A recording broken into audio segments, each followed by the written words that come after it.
Malam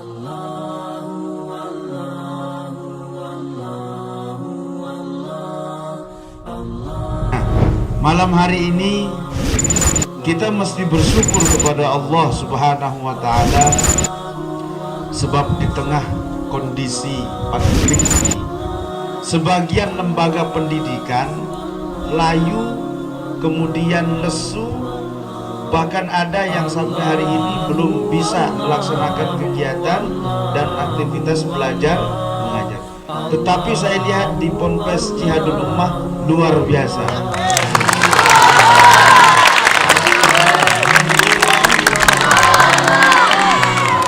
Ini menandakan semangat yang luar biasa.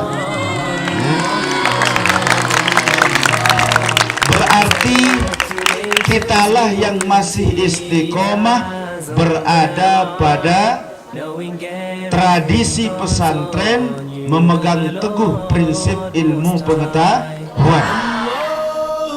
Inilah yang menjadi bibit bekal manusia yang menentukan apakah dia kemudian mulia, ya, fi ahsani taqwim, atau dia berada pada asfala safilin.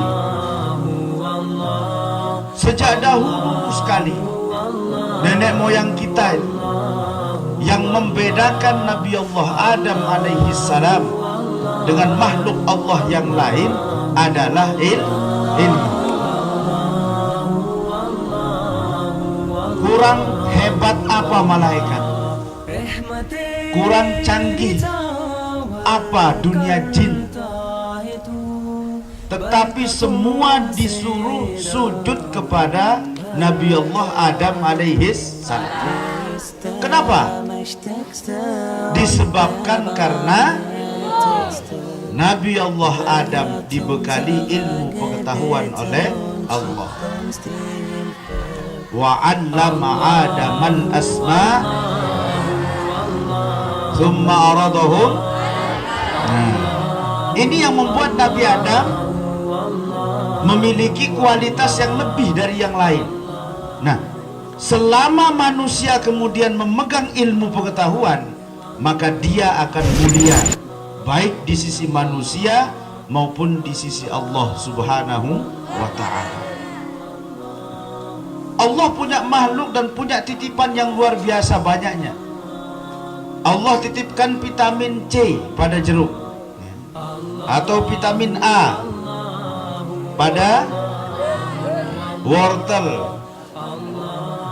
Sampai hari ini ila yaumil kiamah, ketika orang mencari vitamin A, maka dia akan bertemu dengan wortel. Ketika orang akan mencari vitamin C, maka dia akan bertemu jeruk. Allah titipkan ilmu kepada manusia, sehingga kalau orang ingin mencari ilmu mesti berhadapan dengan manusia. Kenapa saya kisahkan ini? Sebab Muharram, wabil khusus tanggal 10 Muharram, itu punya sejarah yang panjang, punya cerita yang panjang sekali tentang bagaimana peristiwa-peristiwa besar, termasuk yang dialami oleh Nabi Allah Adam alaihi salam. Pada tanggal 10 Muharram lah taubatnya Nabi Allah Adam diterima oleh Allah setelah beliau melanggar perintah wala taqraba hadhis sajarah. Ketika dilanggar 40 tahun Nabi Allah Adam sujud beristighfar. Setelah 40 tahun sujud beristighfar, barulah 10 Muharram Allah mengabulkan permohonan maaf Nabi Allah Adam alaihi salam. Apa rintihannya Nabi Adam? Masya Allah. Ini yang paling tenar sekali di dalam sholawatan maupun di dalam doa-doa kita. Rabbana ya Rabbana, Rabbana zalamna anfusana wa illam taghfir lana wa tarham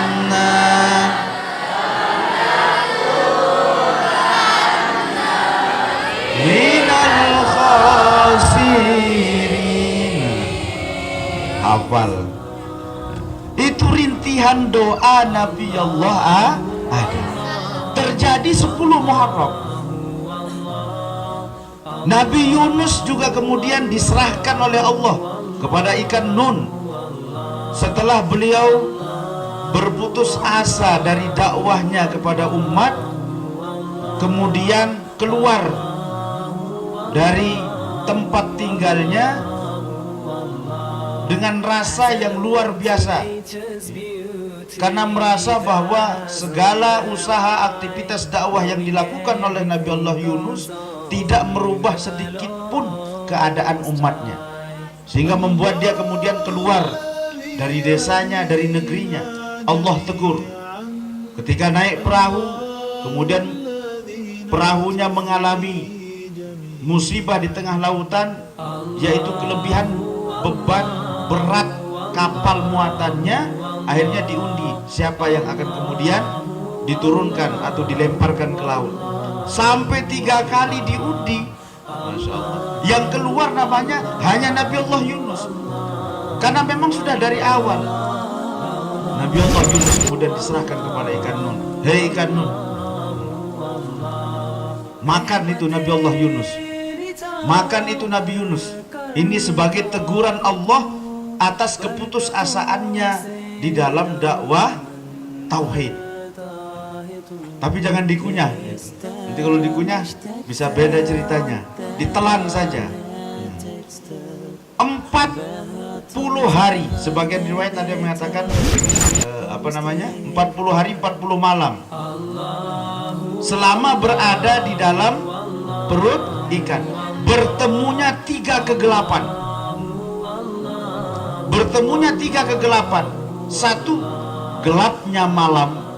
Yang kedua adalah gelapnya laut.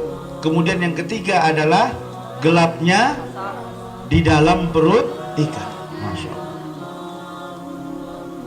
Sampai kemudian beliau selalu bermunajat kepada Allah, la ilaha illa anta subhanaka inni kuntu minaz zalimin. Itu terus yang diucap. Ternyata bacaan itu mampu membuat ikan Nun merasa mual itu, sampai nggak betah menelan Nabi Yunus alaihissalam. Ini juga terjadi 10 Muharram. 10 Muharram juga, di mana Allah memerintahkan Nabi Allah Nuh alaihissalam membuat perahu yang akan menjadi tempat penyelamatan orang-orang yang beriman dan bertauhid kepada Allah dari golongan manusia maupun binatang. Sehingga 10 Muharram ini memiliki titik tolak sejarah yang luar biasa. Termasuk yang paling terkenal 10 Muharram, di mana sejarah mencatat pembantaian cucu kesayangan Rasulullah Sallallahu Alaihi Wasallam, Sayyidina Al-Hasan wal Husain di padang Karbala oleh pasukan Yazid bin Muawiyah. Sehingga bukan yang memperingati 10 Muharram ini bukan hanya kita, orang-orang di luar kita juga banyak yang memperingati 10 Muharram. Sebab kejadian-kejadian besar terjadi di tanggal ini. Termasuk orang-orang Syiah memperingati 10 Muharram lantaran mereka merasa tidak mampu dahulu menyelamatkan Sayyidina Al-Hasan wal Husain dari pembantaian padang Karbala. Tetapi kita kemudian merayakan 10 Muharram bukan karena ikut-ikutan Syiah, tetapi memang kita mesti berduka dengan cucu kesayangan Rasulullah dan beberapa peristiwa-peristiwa yang lain. Semuanya menunjukkan betapa Muharram, tanggal 10 Muharram memiliki keistimewaan, memiliki kelebihan daripada yang lain. Saya akan fokuskan adik-adik ya, bagaimana kemudian proses penciptaan awal manusia sampai kemudian perjalanannya di muka bumi. Sebab ini yang akan menjadi tolak ukur kita. Di awal tadi Saya sudah jelaskan bagaimana kemudian ilmu menjadi bekal satu-satunya manusia yang kemudian membuat dia menjadi mulia. Bayangkan, Nabi Allah Adam alaihissalam Abul Bashar, karena pada hakikatnya nanti inilah yang akan menyelamatkan manusia. Amal ibadah kita bukan menjadi modal satu-satunya alasan Allah untuk memasukkan kita ke dalam surga.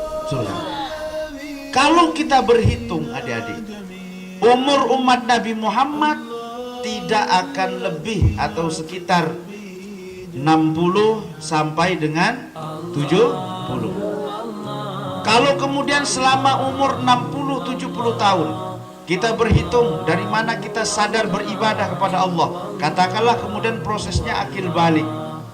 Berapa tahun? Akil balik bagi laki-laki paling rendah 12, perempuan 9. Nah, kalau 60 kurangi 9, 60 kurangi 12, 48 dan 51 tahun. Katakanlah 50 tahun. 50 tahun bekal ibadah kita kepada Allah. Berarti kalau kemudian alasan ibadah itu yang membuat kita masuk surga, maka jatah kita di dalam surga hanya 50 tahun. Tapi bukan begitu hitung-hitungannya. Sebab bukan amal ibadah yang kita lakukan yang menyebabkan kita masuk surga, melainkan ridha dan rahmat Allah. Ini yang tidak pernah kita ketahui. Sehingga satu amalan dia bisa diganjar dengan sekian lipat pahala yang dialami oleh Nabi Allah Adam alaihissalam sebagai Abul Anbiya, Abul Bashar, menjadi nenek moyang kita bangsa manusia ini. Aslinya adalah beliau menjadi penduduk surga. Itu kampung halaman kita. Sehingga orang yang mati tidak dikatakan mati sebenarnya, tetapi roji. Inna lillahi wa inna ilaihi roji. Kembali kemana? Kembali ke kampung halaman.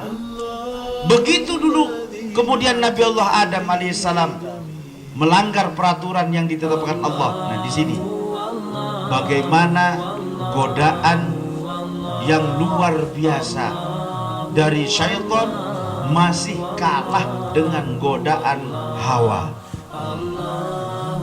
Dengarkan baik-baik kaum Hawa ini. Allah memerintahkan kepada Nabi Adam, silakan engkau hidup Adam di dalam surga dengan segala nikmat yang ada. Larangannya hanya wala taqraba hadhis saja. Hanya ini yang dilarang oleh Allah. Iblis kemudian menggoda dari sisi kanan, sisi kiri, depan, belakang. Digoda bagaimana supaya Adam memetik buah khuldi. Tidak tergoda sekalipun. Sampai stres. Iblis itu sampai stres menggoda Nabi Allah Adam. Di mana celah untuk bisa kemudian Adam akan aku jadikan sebagai pengikutku, karena sudah digariskan oleh Allah bahwa iblis, jin, kemudian setan adalah sebagai penghuni neraka. Maka dia berusaha dan bersumpah untuk mencari teman sebanyak-banyaknya. Dari sisi kanan digoda, tidak bisa. Sisi kiri tidak bisa. Kemudian dia membuat dan mendapatkan celah. Satu-satunya yang bisa kemudian menggoda Adam adalah istrinya. Masya Allah, godaan besar buat kaum Hawa ini. Itu sebabnya dinamakan hawa nafsu. Karena memang sejatinya menjurus kepada hal-hal yang kurang baik. Hati-hati. Itu perempuan. Karena tidak mampu digoda, maka lewat hawalah Adam tergoda. Memang dari dulu sejarahnya laki-laki pasti tidak mampu menahan godaan perempuan. Ini menjadi pelajaran. Ya. Susah. Sebab Adam saja yang sudah berada di dalam surga enggak betah tanpa kehadiran perempuan. Para empu enggak betah. Tidur tak enak, makan tak enak. Makan tak enak, tidur tak nyenyak. Coba bayang. Karena saat sendiri. Sampai malaikat bingung, ini kenapa Adam bolak-balik tidurnya tengkurap, ngalak dan lain sebagainya, gak tenang kehidupannya. Sampai kemudian malaikat berkata kepada Allah, ya Allah, kenapa dengan Adam? Tenang, aku tahu keinginan Adam ini. Begitu esok harinya Allah menciptakan Hawa. Begitu Adam melihat Hawa, merasa tentram di dalam hatinya. Sebab ini naluri alamiah manusia. Tetapi inilah awal godaan menjadi manusia yang sebenarnya. Saat iblis sudah sangat frustasi menggoda Nabi Adam, maka hanya dengan permohonan seorang Hawa, Adam berani melanggar perintah Allah. Ini yang jadi persoalan besar, adik-adik. Sampai akhirnya kemudian Allah menghukum Nabi Allah Adam turun di muka bumi dan terpisah. Bayangkan, di saat sedang begitu senang-senangnya, di saat cinta mereka mulai tumbuh berkembang, di saat rindu mulai mengikat dengan kuat, mereka terpisah. Mereka terpisah. Begitu Nabi Allah Adam turun sampai di muka bumi, kemudian dia menandakan tempat pertama turunnya. Inilah yang disebutkan di dalam Al-Quran, inna awwala baitin wudi'a lin-nasi lalladzi bi Bakkatan mubarak. Itu awal ditandai. Istilah kita sekarang menjadi bandara pertama pendaratan Nabi Allah Adam. Ditandai. Tidak ada lain yang dipanggil selain beristighfar kepada Allah. Rabbana zolamna anfusana wa illam taghfir lana wa tarhamna lanakunanna minal khasirin. Setelah itu tidak ada nama lagi yang disebut selain nama Hawa. Sebab itulah satu-satunya kekasih hatinya. Hawa terus begitu. Ditandai, begitu ditandai berjalan jauh, beristighfar, memanggil istrinya. Begitu agak menjauh, tanda pertama tidak kelihatan, dia kembali meninggikan bangunan itu lagi, terus menjauh lagi. Begitu tidak terlihat, kembali lagi meninggikan bangunannya. Dan inilah cikal bakal pembangunan Ka'bah. Itu bandara pertama yang ditandai turunnya manusia dari kampung halamannya di surga menuju alam dunia. Setelah terpisah 200 sekian tahun, sebagian riwayat menceritakan 204 tahun. Bayangkan, terpisah dalam jarak dan waktu 204 tahun. Hawa kemudian baru diturunkan oleh Allah di lereng sebuah bukit namanya Jabal Rahmah. Setelah sekian kali memanggil Hawa, Nabi Adam itu ya memang kangen. Karena kenapa? Terpisah dalam keadaan rindu. Dan itu penyakit besar manusia. Tidak ada yang lebih sakit daripada sakit rindu. Sakitnya tuh di sini gitu. Sakitnya itu. Kenapa? Ini naluri fitri manusia. Setelah memanggil itu Hawa terus begitu. Kenapa? Ya karena memang nggak ada lagi perempuan lain yang dikenal oleh Nabi Adam. Begitupun Siti Hawa. Hawa juga tidak mengenal siapapun laki-laki kecuali sehingga mereka terpaut perasaan yang begitu kuat. Mungkin kalau sekarang keadaannya berbalik. Hawa nggak dipanggil, cari Hawa yang lain, gitu ya. Adam nggak kelihatan, cari Adam yang lain. Tapi tidak dengan Nabi Allah Adam dan Hawa. Mereka hanya dua manusia yang awalnya diciptakan oleh Allah, terpisah dalam keadaan rindu, terpisah dalam keadaan sakit. Sampai kemudian dipanggil berkali-kali, Hawa, Hawa, Hawa. Begitu mendengar dari balik bukit, itu suaranya Mas Adam. Mas Adam, Hawa, Mas Adam. Begitu kaget, ternyata bersahut-sahut. Sampai kemudian Sayyidatina Hawa berada di puncak bukit, Nabi Allah Adam berada di bawah bukit. Begitu bertemu, Hawa, Hawa. Karena Nabi Allah Adam nggak tahu, Hawa terus memanggil Hawa. Itu suaranya Mas Adam. Hawa, Mas Adam, Hawa. Sampai nggak sabar, Siti Hawa sampai nyincing jubah ingin turun, di stop oleh Nabi Allah Adam. Jangan turun Hawa. Kenapa Mas? Aku juga kangen. Enggak, jangan turun gitu. Jangan turun Hawa, biar aku yang naik menjemputmu sampai di atas.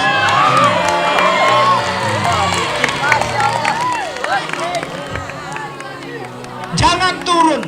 Enggak, aku juga kangen Mas Adam. Jangan turun. Kenapa?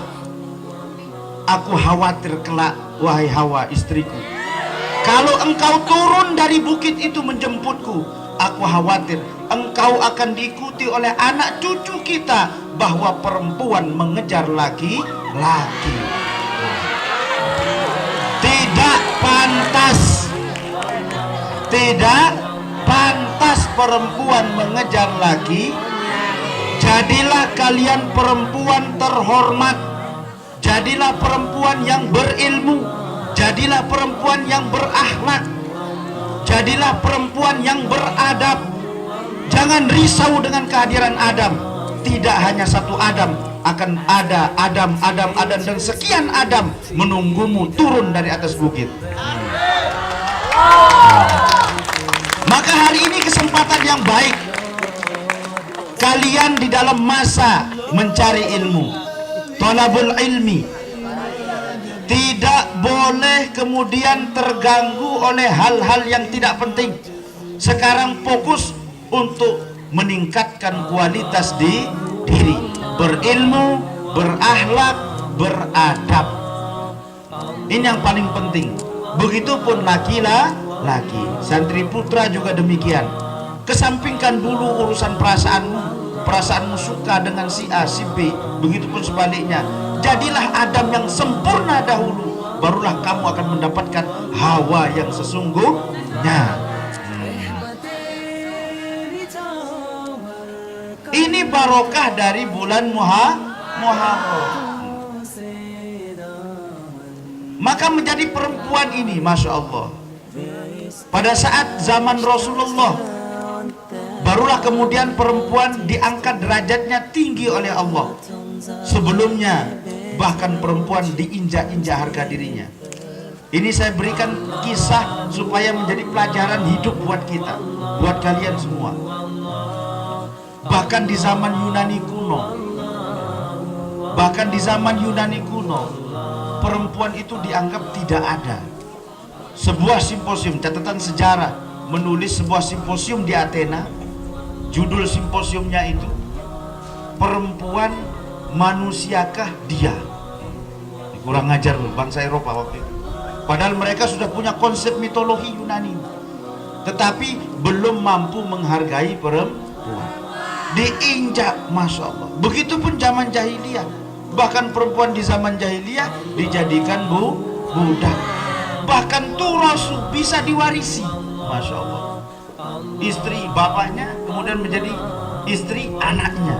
Kurang ngajar betul. Ini zaman jahiliyah. Sampai kemudian datangnya Rasulullah mengangkat harkat martabat perempuan. Perempuan diangkat setinggi-tingginya.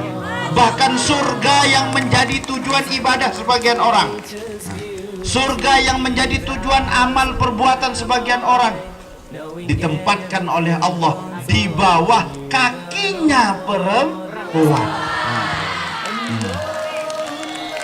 Makanya dari dulu sejarah perempuan selalu menebar pesona, baik kemudian meningkatkan amal ibadah orang, maupun meruntuhkannya sekaligus.